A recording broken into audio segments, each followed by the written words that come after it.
Hey, folks. Here we are starting off thinking about the Episcopal Church in its earliest forms and what becomes the United States. The title for the material this week is Varieties of Colonial Anglicanism. What it might be useful to do is to just give a little bit of backdrop to what's happening here. If we're talking about early colonial Anglicanism, then we're talking about events that start in around the 1580s and move into about the 1680s. Just as a reminder, then, that takes us from about the midpoint of the reign of Elizabeth I. It takes us into the period of James I, in which there's a lot of stability, and then into the reign of Charles I by the mid 1620s. And in that time period where Archbishop William Laud takes on more authority in the Church of England and is turned to a higher degree of ritual under him. There's massive disruption to the life of the Church of England as a result of the outbreak of the Civil War in England, which is a response in part to the Laudian policies. And alongside the Civil War, the emergence of a Commonwealth in England under Oliver Cromwell, the rise of Presbyterians and Nonconformists as leaders, and the complete suppression of the Church of England from the mid-1640s to the mid-1660s. When the monarchy is restored in the 1660s, there's also a restoration of the Church of England as well. And this period gives way to was really the creation of what we now know as Anglicanism, which really solidifies in the 1680s.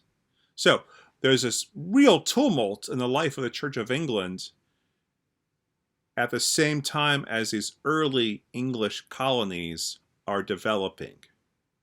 So let's move through some markers here. First, we could talk about the colony of Roanoke, which is settled between 1584 and 1587 in Roanoke, North Carolina, led by Sir Walter Raleigh, a companion of Elizabeth I. In that time period, Manteo, a Croatan warrior among the indigenous peoples there, is baptized on August 13th. He himself is kidnapped in 1584 and taken to England and sort of paraded around as a symbol of what the church might be able to do in its new lands. And Manteo returns to Roanoke in 1585. A week after Manteo is baptized in 1587, Virginia Dare is baptized also in Christ Church in Roanoke.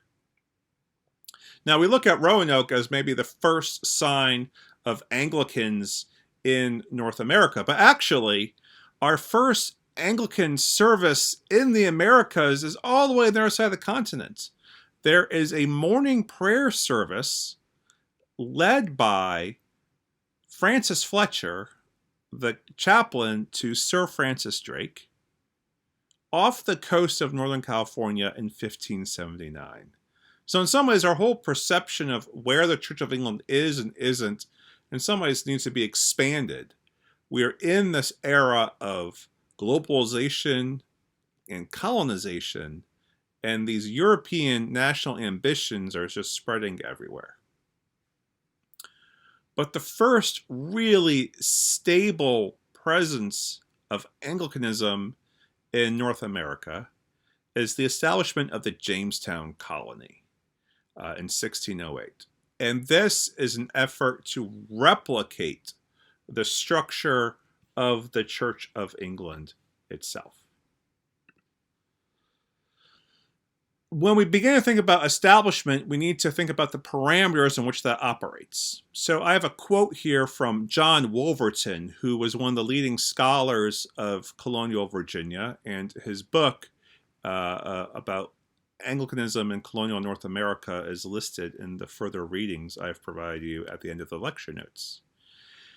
He helps us define what establishment is, and I put this in the lecture notes for you. He says, establishment is, quote, the idea of the church as the state itself, considered in its ecclesiastical circumstances and religious frame of mind, an incarnation of the social order itself.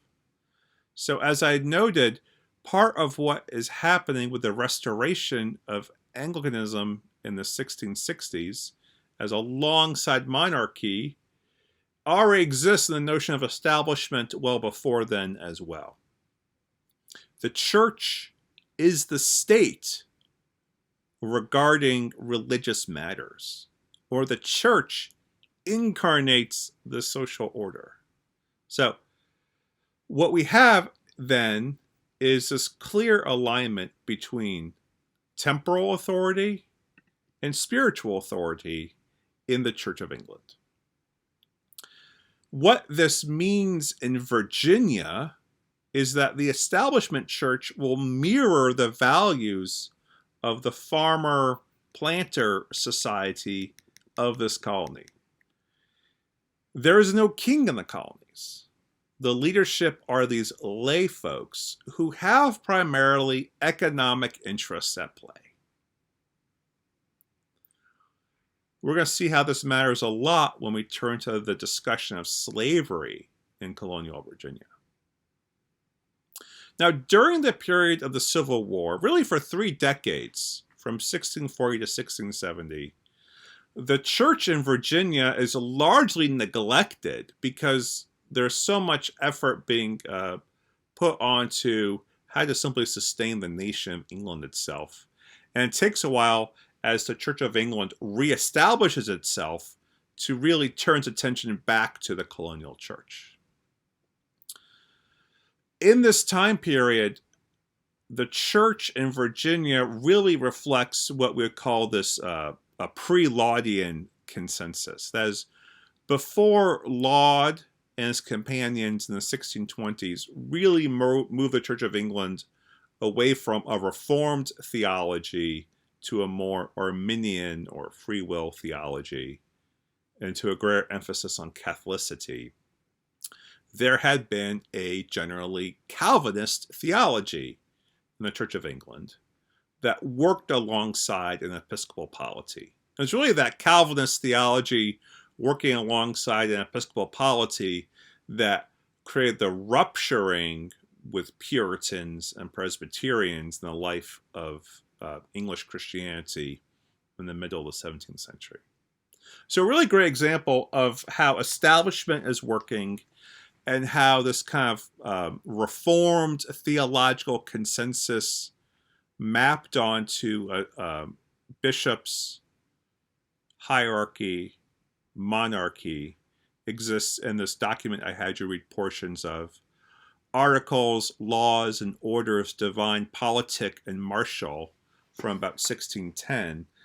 You can pull this PDF off of the course learning website. I just want to read the first paragraph on the first page and then another section. It says, whereas His Majesty, like himself, a most zealous prince, hath in his own realms a principal care of true religion in reverence to God, and hath always strictly commanded his generals and governors with all his forces wherever to let their ways be like his ends for the glories of God.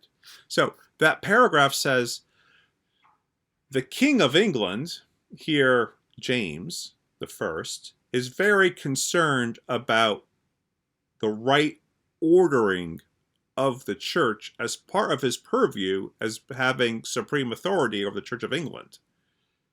And if that is true in England, it also will have to be true in Virginia.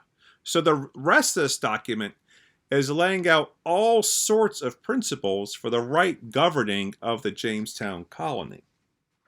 What I find interesting is the way in which order is set out in this document, because it begins first with the religious, the spiritual, the theological. So if you just look at Article 1 of this document, it reads, talking about how the greatest duty that everyone has is to worship God above all else.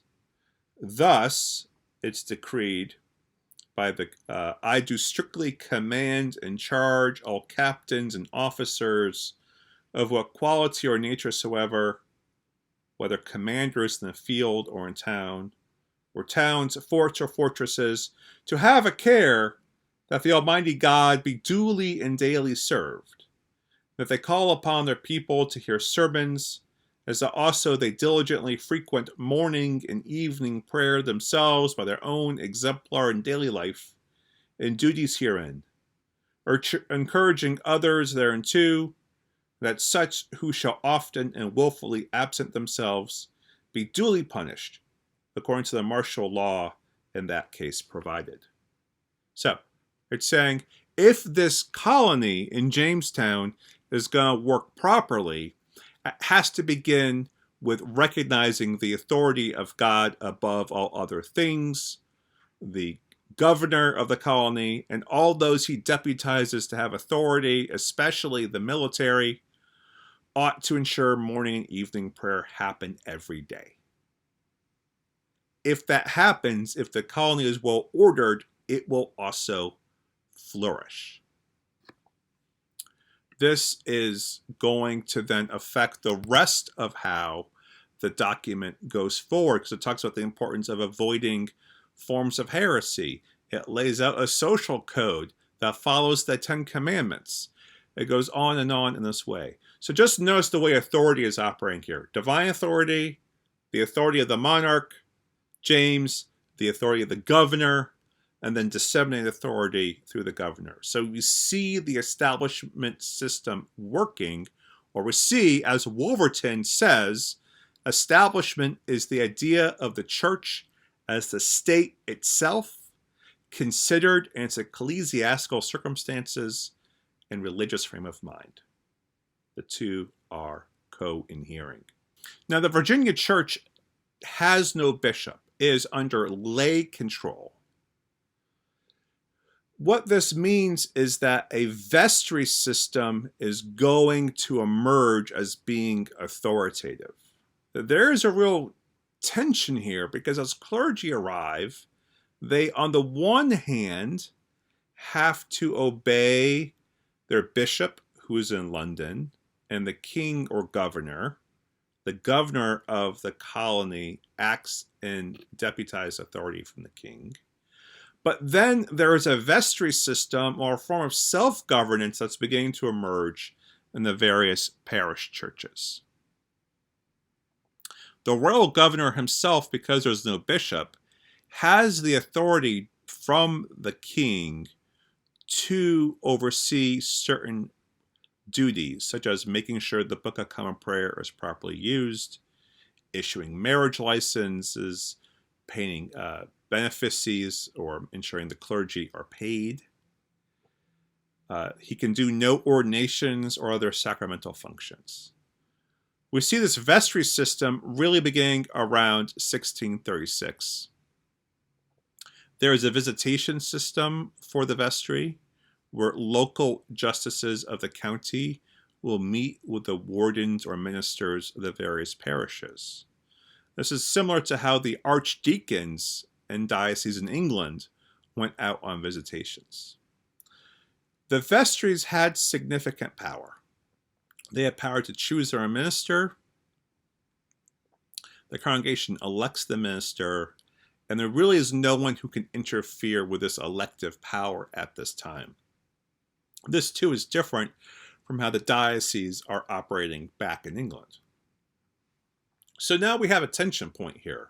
We have an ideal of establishment, royal authority, episcopal authority, operating in any Church of England congregation, and then the reality in Virginia of being very far from the rule of the monarch or the exercise of authority by the bishop. This will be a tension point in the colonies, and is going to really greatly shape how the polity of the Episcopal Church unfolds. So that's all for this video, And the next section, I'm going to talk a little bit about how authority began to further develop in regard to this point of tension.